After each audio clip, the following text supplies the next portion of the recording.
Hello အားလုံးပဲမင်္ဂလာပါရှင်အရန်ကြိုက်ပေမဲ့ပါဝင်ပြည့်စင်နေတဲ့လေးများတော့တခါတလေမှချက်စားဖြစ်တဲ့ချက်သားဓာတ်မောက်ထမင်းလေးကိုမှဒီနေ့မှလည်းဖြိုအိမ်မှာလွယ်ချက်စားဖြစ်တာနဲ့ဖြိုရဲ့ချက်နေလေးကိုပြန်လဲညှဝေပေးလိုက်ပါတယ်ချက်နေလေးကိုတော့ဖြိုကလွယ်ကူရုပ်ရှင်ဆုံးပေါ့နော်ချက်ပြထားပါတယ်နော်ချက်သားကိုတော့ဖြိုကချက်ပေါင်လေးဖက်ကိုတုံးထားပါတယ်ချက်ပေါင်လေးဖက်ကိုမှရတာဝင်အောင်လို့ခရင်လေးနဲ့အသားကိုထိုးပြီးတော့ရေဆေးတန့်စင်ထားပါတယ်ရေဆေးပြီးရေစစ်ထားတဲ့ချက်သားထဲကိုစားနှင်းငယ်ပြီးတော့အသားမှုန့်နှင်းငယ်ပြီးတော့စနင်းမှုန့်ရယ်အယောင်တိမ်မှုန့်ရယ်ပြီးတော့မဆလာရယ်ပြီးတော့ဓာတ်မဆလာကိုကျတော့တစုံနဲ့တစ်ဝက်စားလောက်ထည့်ပြီးတော့မြုပ်ကောက်မှုတွေနဲ့ငယ်ကိုထည့်ပေးလိုက်ပါတယ်မဆလာကိုတော့ဖြိုးကရိုးရိုးမဆလာရောဓာတ်မဆလာရောနှစ်မျိုးစလုံးသုံးထားပါတယ်ပြီးတော့ထောင်းထားတဲ့ကြက်သွန်ဖြူနဲ့ဂျင်းကိုထည့်ပြီးတော့ဒိတ်ချင်းတစ်ပူးစာလောက်ကိုပါထည့်ပေးလိုက်ပါတယ်ဒိတ်ချင်းတော့ဖြိုးက original အရသာကိုပဲသုံးထားပါတယ်နော်ပြီးတော့နှုတ်စင်ထားတဲ့ပူစီနဲ့နှဲငယ်နဲ့နည်းနည်းပဲနှဲငယ်ကိုထည့်ပြီးတော့အားလုံးသမထွားအောင်ပေါ့နော်နေထားပေးလိုက်ပါတယ်ရှင်ဖြိုးမှာသုံးထားတဲ့ကြက်သားနဲ့များတော့ဒိတ်ချင်းတစ်ပူးစာလုံးကိုထည့်ပေးလိုက်ပါတယ်ဖြိုးချက်သားကိုရတာနဲ့တေချာလေးနယ်ပြီးလို့ရှိရင်တော့အချိန်ရ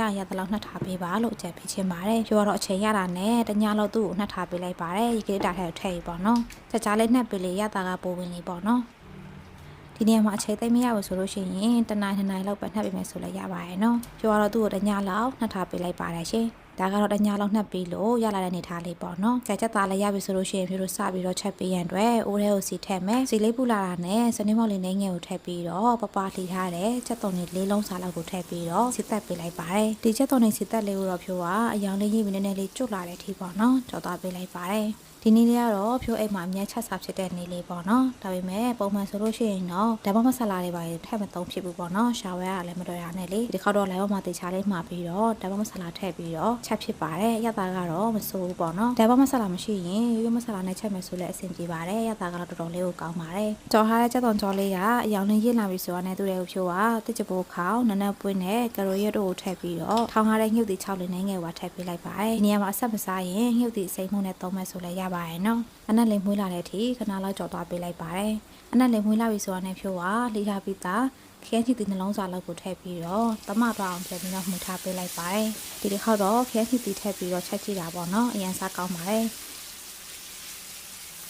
ကဲပြီးတော့ချက်သားလေးကိုထည့်ပြီးလို့ရှိရင်တော့ဖြိုးလုံးထားပေးလိုက်ပါမယ်နော်ချက်သားလေးရဲ့အသားလေးတင်းလာတဲ့အထိဟိုဘက်ဒီဘက်လေးလုံးပြီးပေါ့နော်ရေမထက်သေးဘဲနဲ့ဖုံးနေအုပ်ပြီးတော့ခဏလောက်တဲသွားပေးလိုက်ပါတယ်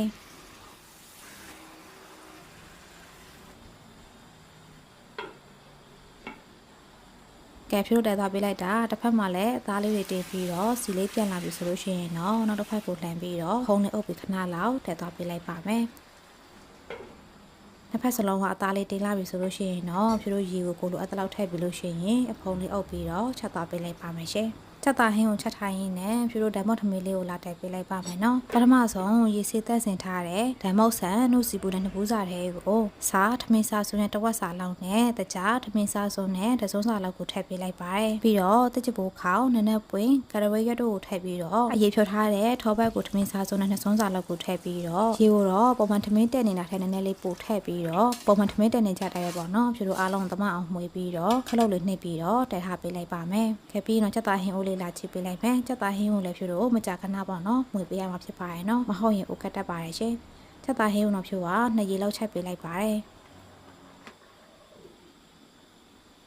ခဲခုလိုမျိုးလေးရေလေးခမ်းပြီးတော့စီလေးပြန်လာပြီဆိုလို့ရှိရင်တော့ရတာပေါ့ငံကိုမြေပေးလိုက်ပါမယ်နော်ဒီနေရာမှာပေါ့ငံကိုတော့ကိုစိတ်ကြိုက်ပြေးပေးနိုင်ပါတယ်ရှင်ဖြိုးကတော့သူ့တွေကိုစားနှင်းငယ်အသားမှုန့်နှင်းငယ်နဲ့မဆလာလေးနှင်းငယ်ကိုအုပ်ပေးလိုက်ပါတယ